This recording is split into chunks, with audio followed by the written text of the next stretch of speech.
Heilige Gees.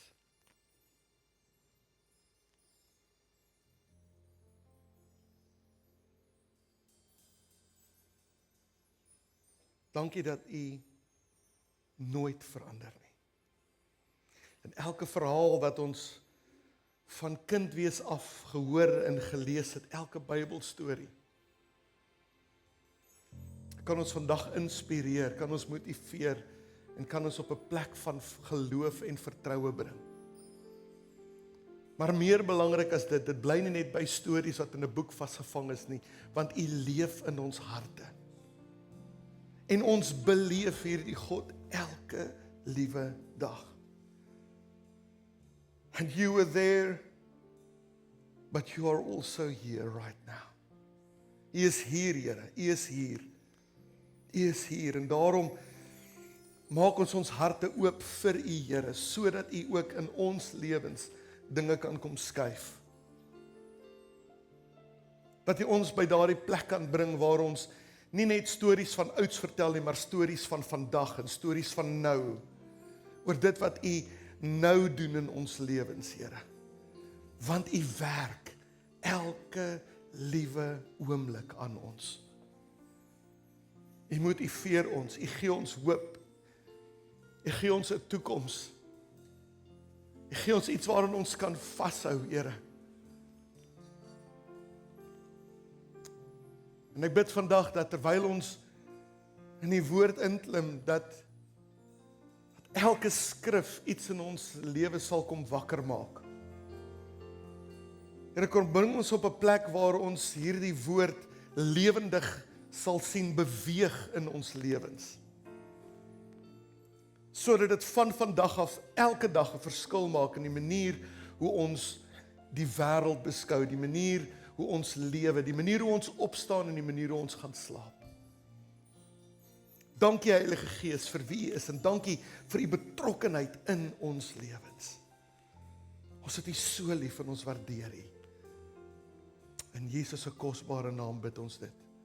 En ons almal sê, Amen. En jy kan gerus vir 'n oomblik jou sitplek inneem.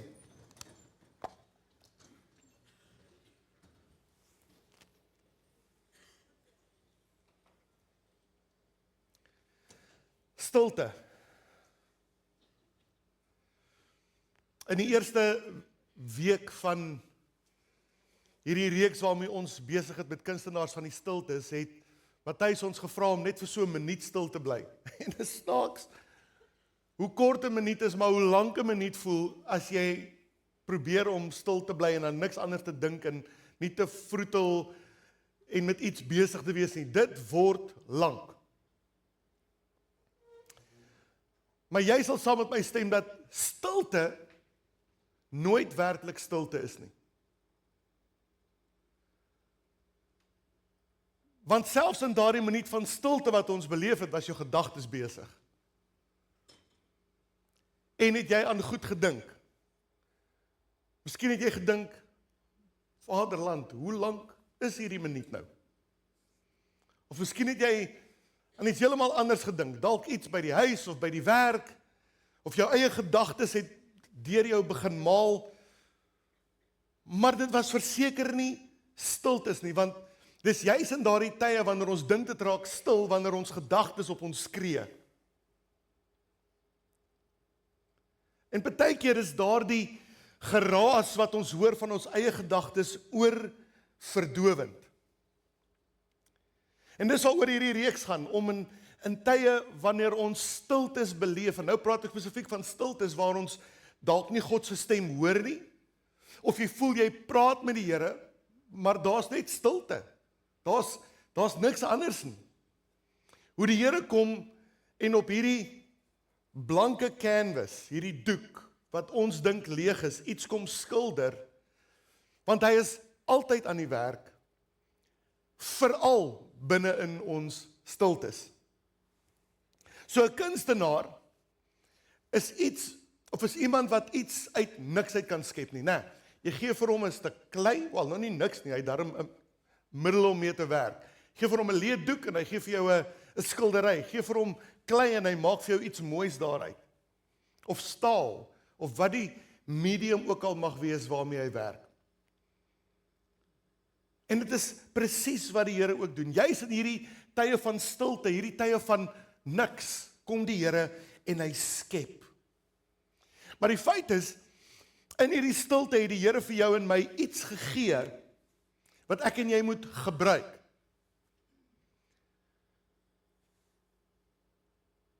Want ons moet onthou, dat die Here is nie die enigste een wat in stiltes werk nie. En as jy nie gaan fokus op sy stem nie, en toelaat dat hy met jou praat nie, is daar 'n klomp ander stemme wat ons gaan hoor. En ek wil hê, as jy jou Bybel hier het, asseblief, maak hom saam met my oop by Efesiërs, die laaste hoofstuk, dis Efesiërs 6, en ons gaan so 'n paar verse daaruit lees, ek gaan dit so stuk vir stuk vat, en ons gaan vandag gesels oor hierdie belangrike gedeelte. Vers 11, ons gaan by vers 11 begin van Efesiërs 6. Trek die volle wapenrusting van God aan, sodat jy staande kan bly teen die liste van die duiwel. Nou hierdie woordjie liste is 'n lekker woord. Want dit praat van 'n klomp goed. Dit is daai Griekse woord methodia.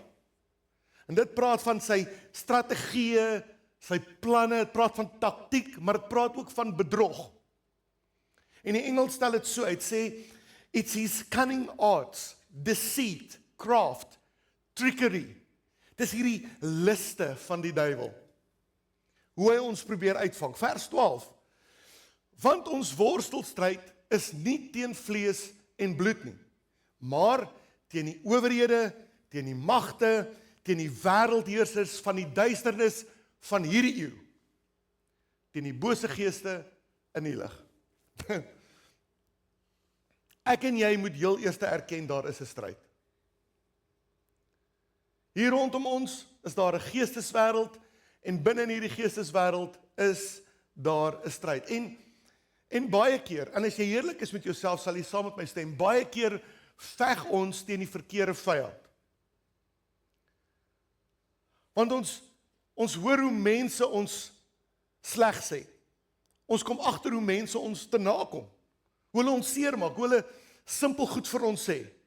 En dan wil ons daardie persoon terug aanval, en ons sien nie baie keer die motief agter dit, of die aanval agter die persoon raak nie. En dit is so, die vyand gebruik mense, baie keer die mense naaste aan jou, om jou lewe so bietjie om te krap. Dalk jou man of jou vrou, nudge, nudge, wink, wink. Of jou kinders, of jou baas, of jou kollega by die werk, of die ou wat voor jou gou by die supermark inglip, en 'n kans vat, wie dit ook al mag sê. Ons dink ons stryd is teen mense, ons dink ons stryd is teen omstandighede, want dis wat ons beleef, en ons dink partykeer ons stryd is teen iemand se persoonlikheid, want hy val my aan met sy persoonlikheid, maar Paulus sê, die ware stryd is geestelik, né? Dis 'n geestelike stryd, maar dit speel hier af, hier binne in jou siel, want dis waar jy dit beleef, dis waar jy dit uitredeneer, dis waar jy dit bedink, en dis waar dit, wanneer dit stil raak, so hard hier in jou gedagtes vir jou skree. Wie van julle was al ooit gevra om op te daag by 'n vergadering? As jy op skool was om na die hoofsekantoor toe te gaan, né? En die oomblik wanneer jy gevra word om hierdie vergadering by te woon, dan begin jou gedagtes gaan. O genade, wat het ek verkeerd gedoen? Hier is dit nou. Ek het iets gesê, ek het iets nie gedoen nie, ek het iets te veel gedoen. Hier kom jy uit trap sessie. En jy bedink die slegste goed. Ek is baie keer skuldig daaraan. En wanneer jy daar instap, dan verwag jy dat hemel en aarde gaan oopskeer. En dit gaan amper Armageddon wees, soos dit. Maar dan gaan dit oor iets heeltemal anders. En jou baas sê dalk vir jou, hoor jy werk so hard, ons gaan vir jou verhoging gee. Mag dit vir jou so wees? Nee, volgens jou geloof. Maar ons verwag in ons stilte, wanneer ons stil raak, nou dink jy deur alles wat gaan gebeur en raai wie kom gesels hier in jou gedagtes met jou. Ons worstelstryd. Die vyand, dit is so, die vyand gebruik mense, né? Maar hy is nie die mens nie. Hy gebruik baie keer omstandighede.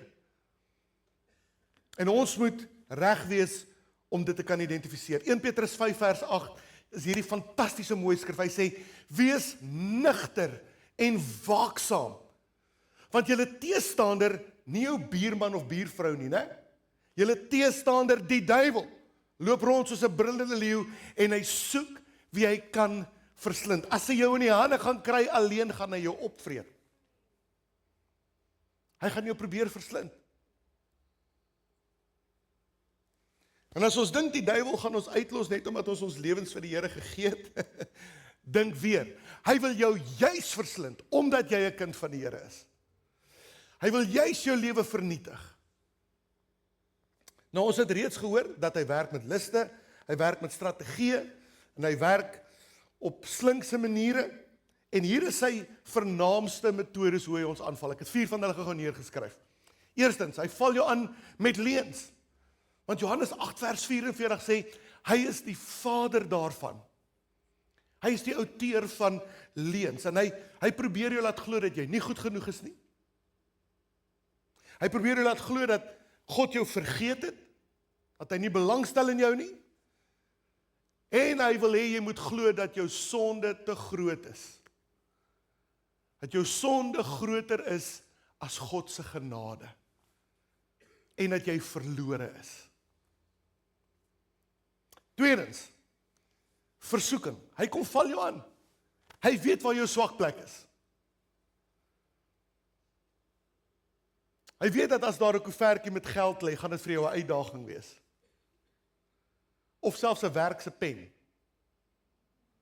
Of die kerk se pen. Wat saam huis toe gaan. Hy weet as jy op die strand is, en jy kyk na die lyfies, gaan dit vir jou 'n uitdaging wees. Of hy weet as jy verby 'n bottelstoer loop, gaan dit vir jou 'n uitdaging wees. Of wanneer iemand jou kwaad maak en hy soeie brandjie stoot so op, dan is dit vir jou 'n uitdaging. Hy weet presies wat se knoppies om in jou lewe te druk, want hy ken jou van jou geboorte af.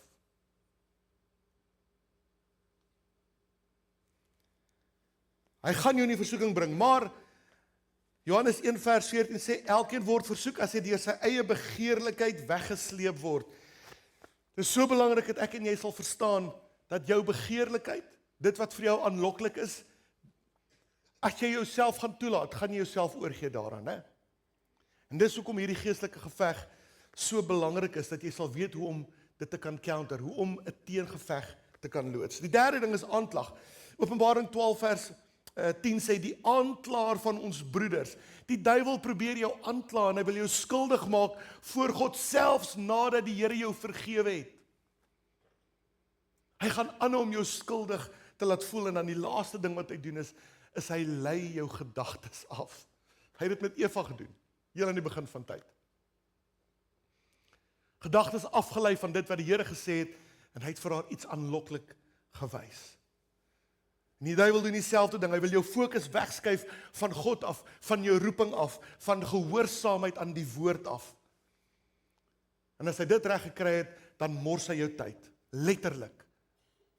Dis soos daai ou liedjie wat ons gesing het in die kerk, wasted years, oh how foolish, as I walk down the pathway of life. Hoe baie keer hoor ek mense sê, ek het soveel tyd in my lewe gemors, as ek maar net die Here vroeër begin dien het. Die duiwel het jou op 'n lekker ompad gevat, gesidetrack, en eers later in jou lewe kom jy agter, my wêreld, ek kon die Here al soveel beter geleer ken het, soveel meer dinge, sy genade, soveel vroeër in my lewe beleef het. So, 2 Korintiërs 2 vers 11, die bedoeling is dat ons nie deur Satan uitoorlê word nie. Dis waar, hy val ons aan, maar ons het nie nodig om te val vir al sy planne nie, want die Bybel sê sy planne is mos nie aan ons onbekend nie. Ons weet hoe hy werk. Hy vang jou op jou swak plek, daai 4 goed val hy jou mee aan, en daarom het ons nodig om wakker te wees vir sy planne, maar die Here het vir ons 'n oplossing gegee. En dit is God se wapenrusting. So, onthou ons praat van kunstenaar van die stiltes, né? Dis nou daai oomblikke waar jy voel jy's alleen. Daar's niemand by jou nie. Dis stil. Jy hoor nie God se stem nie, jy beleef hom nie. En in daardie oomblikke moet ons verstaan dat die Here het vir jou iets gegee wat jou kan beskerm. In sy wapenrusting, as jy dink aan die wêreldse wapenrusting, en nou moet jy dink aan 'n moderne soldaat.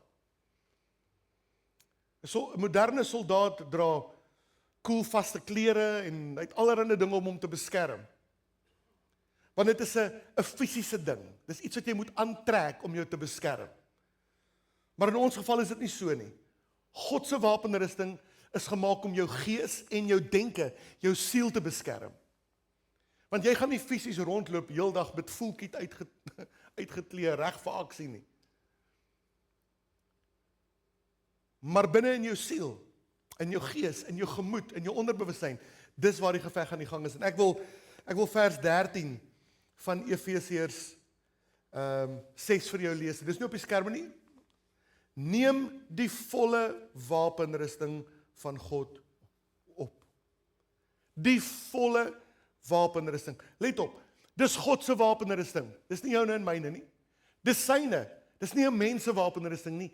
Dis syne en hy gee dit vir jou en vir my. Daarom veg ek en jy nie met ons menslike krag nie, want ons word moeg. Hoeveel keer het jy al gesê, ek is so moeg gestoei, ek is so moeg gebeklei? Miskien veg jy op die verkeerde manier. Miskien moet jy die geveg anders benader, sodat die Here vir jou die krag gaan gee, ontstaan in sy krag. Kom ons klim 'n bietjie in hierdie wapenrusting. En heel eerste is dit die gordel van waarheid wat ons aansit. So hierdie gordel is baie belangrik, want die res van die wapenrusting word daardeur geanker. Dit maak alles vas. So vers 14a sê die volgende: staan dan vas, heel eerste, né? Staan vas. Julle lendene met die waarheid omgord. En daardie waarheid hou alles in jou lewe bymekaar. Want die vyand werk met leuns, maar waarheid ontmasker die leuen. En hy wil hê jy moet die leuns oor wie jy is, wat hy vir jou vertel, hy wil hê jy moet dit glo. En baie keer doen ons dit. Eintlik meeste van die kere doen ons dit. Want as hy vir jou sê, ag, jy's niks werd, dan kyk jy vir jouself in die spieël en dan kry jy jouself baie jammer. As hy vir jou sê, jou lewe is nie die moeite werd nie, dan glo ons dit. As hy vir jou sê, jy was 'n ongeluk, jou ouers is nie regtig lief vir jou nie, dan glo ons dit. En ons voel verwerp, en ons voel seer gemaak, en ons voel verlore. Ons glo daardie leuen, maar waarheid ontmasker hom. Daarom is dit nodig dat ons sal staan in ons posisie, en dat ons lendene met hierdie waarheid sal omgord, want Johannes 8 vers 32 sê, en julle sal die waarheid ken, en die waarheid sal julle vrymaak. Waarvan? Van elke leuen wat die vyand oor jou lewe vir jou skree in hierdie stiltes. Gaan jou vrymaak daarvan. So wanneer ons God se woord ken, dan herken ons die vyand se leuns. Want die Here sê presies vir jou wie hy is en wie jy is in sy woord. En enige iets anders wat jy hoor in jou onderbewussyn, dis die vyand wat jou probeer sidetrack, né? Deur sy leuns. Tweede ding is hierdie borsharnas. Die ou vertaling sê borswapen van geregtigheid. En dit word self ook aan hierdie belt vasgemaak, aan hierdie gordel. Vers 14b sê, met die borswapen van geregtigheid aan. En daardie borswapen beskerm jou hart. Daardie bitterbelangrike deel van jou lewe. Want die vyand wil jou laat voel, jy is nie waardig nie, jy is te sondig, die Here kan jou nie red nie, God kan jou nie gebruik nie, want kyk hoe is jy, kyk hoe tree jy op, kyk hoe lyk jou lewe. En ons glo hierdie goed, maar ons vergeet dat ons geregverdig is deur Jesus Christus. Ons staan skoon voor God die Vader deur die bloed van Jesus. Hoor wat sê Romeine 8 vers 1. Daar is geen veroordeling vir die wat in Christus Jesus is nie. En vriende, ons sing hierdie goed van kleintyd af in die kerk. En vir julle wat al langer in die Pinksterkerke sal onthou, ons het goed gesing soos, ek is vry, vry, vry. Christus maak my vry. Eers was ek blind, maar nou kan ek sien. Ek is vry. Ons sing dit. Maar ons glo dit nie. Hier's nog een, verlos o my siel, gaan vertel dit. Die bloed van die lam maak my vry. Verlos deur sy groote genade om ewig sy kind nou te bly. Om ewig sy kind nou te bly. Ons sing dit. En net die volgende oomblik, dan hoor ons hierdie geskreeu van die vyand in ons ore. Ons is nie goed genoeg nie. Daarom is hierdie borswapen so belangrik dat jy weet, jy's geregverdig, nie deur dit wat jy doen nie, maar deur die bloed van Jesus Christus wat ons vry maak. Dan kom ons by die skoene vir die bereidheid van die evangelie. Vers 15 sê, en as skoene aan julle voete, die bereidheid vir die evangelie van vrede. Want die vyand wil jou onrustig maak. Hy wil onrustigheid bring, hy wil twyfel bring, hy wil vrees bring. En dan het ons nodig om te verstaan dat die evangelie wat ons verkondig is 'n evangelie van vrede. Daar's oorloë reg oor hierdie wêreld. But the gospel is the gospel of peace. Die evangelie van vrede. En wanneer ek en jy bereid is om te gaan en hierdie vrede te verkondig, dis dan wanneer ons hierdie skoene aan ons voete het. Nou, interessant, in die Romeinse tyd of in die Bybelse tyd, het hierdie skoene van die soldate, nie die normale ou op straat nie, né? Die soldate, dit so spikes gelyk, soos atletiek spykerskoene. Hulle het spykertjies en stukkies yster in die onderkant van hulle sole gehad, want jy moes vas kan staan, want as jy grond toe gaan, is jy dood, as 'n soldaat. As jy jou voete verloor, dan is jy dood. So jy moet kan vas staan, jy moet regop kan wees, jy moet nie sommer net kan weggestoot word, weggestamp word nie. So wanneer jy in hierdie geveg is, moet jy kan vas staan. En ek en jy moet kan vas staan in die evangelie, en vir die bereidheid om vir iemand te kan sê, die Here het jou lief. Wil jy hom nie 'n kans gee in jou lewe nie? En baie keer wanneer ons gedruk voel deur iemand wat met 'n ander geloof na ons toe kom, wat doen ons? Ons bly stil. Gee so 'n tree terug. Ons wil nie aan 'n argument betrokke raak nie. Dit gaan nie oor 'n argument nie, dit gaan oor die waarheid en hierdie evangelie van vrede wat ons wil verkondig sodat ander ook die vrede van ons koning Jesus Christus kan beleef. Dan kom ons by die skild van geloof. Nou, hierdie was 'n redelike groot skild. As jy agter hom gehurk het, was jy totaal en al van kop tot tone beskerm deur hierdie skild. En hy is hoofsaaklik gemaak deur leer of van leer en yster. So dit was 'n groot sterskild. En wat die mense dan gedoen het, soldate, hulle het afhangende van wat se tipe vyand hulle moes veg, het hulle hierdie skild nat gemaak. Die leer. Want baie keer was daar 'n geveg waar hulle die pyle in teer of in olie gedruk het, dit aan die brand gesteek het en dan afgevuur het. So wanneer hierdie leer dan nat is en hierdie pyl skiet binne in die skild in, dan blus daardie nat skild die pyl uit. Hoor wat sê die volgende vers 16. Behalwe dit alles, neem die skild van die geloof op waarmee julle al die vuurige pyle van die bose sal kan uitblus. Maak nie saak wat die vyand na jou toe skiet nie, jy sal dit kan uitblus met hierdie skild waarachter jy kan wegkruip. Want hy kom met twyfel, hy kom met vrees, hy kom met skaamte. Hy kom met hopeloosheid, met mismoedigheid. En dan skiet hy hierdie vuurige pyle op ons lewens af en ons weet nie hoe om te keer naderhand nie, né? Maar as jy weet, jy het 'n skild van geloof waarachter jy kan wegkruip, dan gaan daardie pyle jou nie tref nie, want geloof sê God is groter. Geloof sê God is getrou. Geloof sê God hou by sy beloftes. Hy gaan jou nie laat ondergaan nie. Net soos hy in jou nooit sal begewe en nooit sal verlaat nie. Kom so weer gaan. Helm van verlossing. Hierdie helm het voor, agter, aan die kante oral toegemaak. Beskerm. Vers 17a sê, en neem aan die helm van verlossing, want dit is so belangrik dat ons weet, verlossing, die feit dat ek en jy verlos is, beskerm ons gedagtes. Want die vyand gaan probeer om verwarring in jou denke te bring. Hy gaan probeer om negativiteit in jou denke in te bring. Hy gaan probeer om wanhoop in jou lewe in te bring, en dit begin hierbo. Ek het altyd vir my kinders gesê, toe hulle klein was, dan kom hulle by die huis, hierdie maatjie het dit gesê, en daardie maatjie het dit gesê, jy's 'n regte ou buffel, of wat ook al dit mag wees. Dan sê ek vir Chantay of vir Zian, hoorie, is jy 'n buffel? Nee, papa. Sê, dink jy die Here dink jy's 'n buffel? Nee, papa. Sê, nou, as die Here nie dink jy's 'n buffel nie, en jy dink nie jy's 'n buffel nie, dan is jy mos nie een nie. Hoekom glo jy wat ander vir jou sê? Dis mos nie die waarheid nie.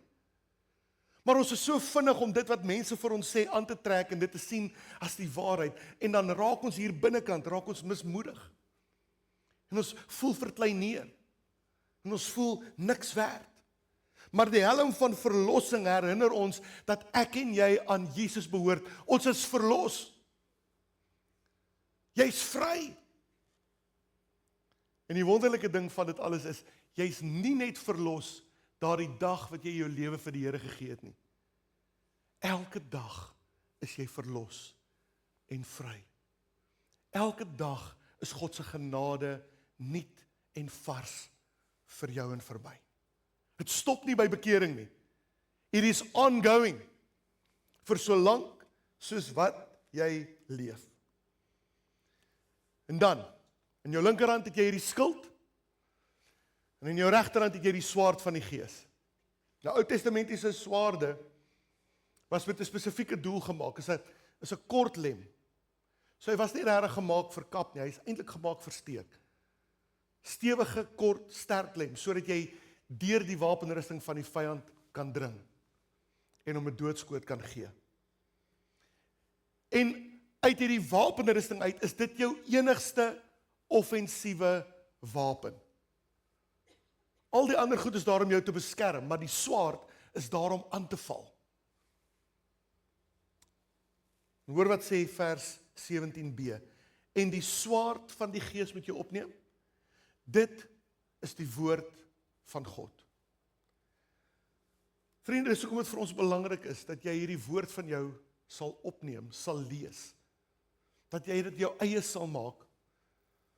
En jy het nie nodig om die Bybel soos 'n rympie te kan opsê van Genesis tot by Openbaring nie.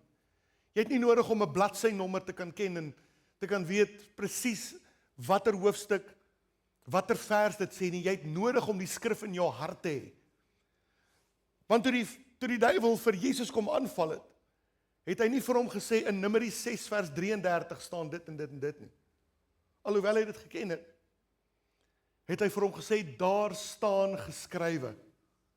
En dis al wat ek en jy nodig het.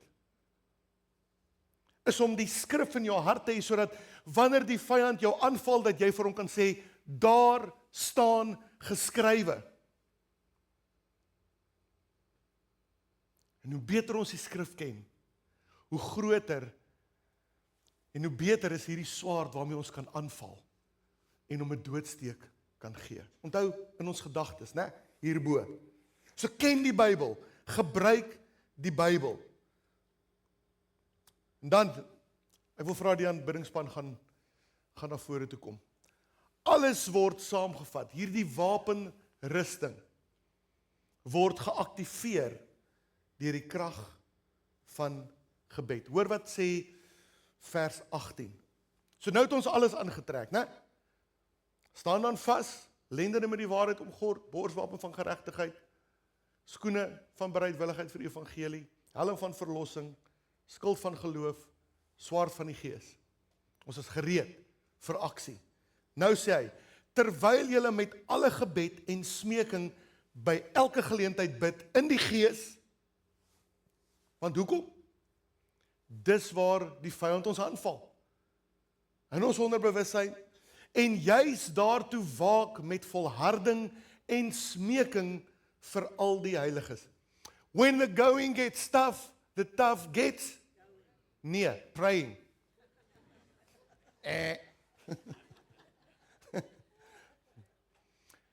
When the going gets tough, the tough gets praying. Dis wanneer hierdie wapenrusting geaktiveer word. Dis wanneer jy voel, ek het waarheid in my. Ek is geregverdig, want ek staan in 'n verhouding met die Here. Ek is verlos van negativiteit en van slegte gedagtes. Ek staan in geloof. Ek is nie skaam vir die evangelie nie, ek verkondig dit waar ek kom. En ek het die woord van die Here in my lewe, waarmee ek kan beklei en waar ek die vyand oorwin. Dit is deel van my lewe, maar gebed aktiveer dit. So,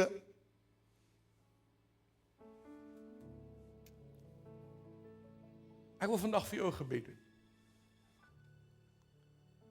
Want gebed in die eerste plek hou ons waaksaam, dit hou ons op ons tone. Maak dit ons attent is vir dit wat ons ervaar in ons geesteswêreld en in ons stilte tyd. In hierdie stiltes.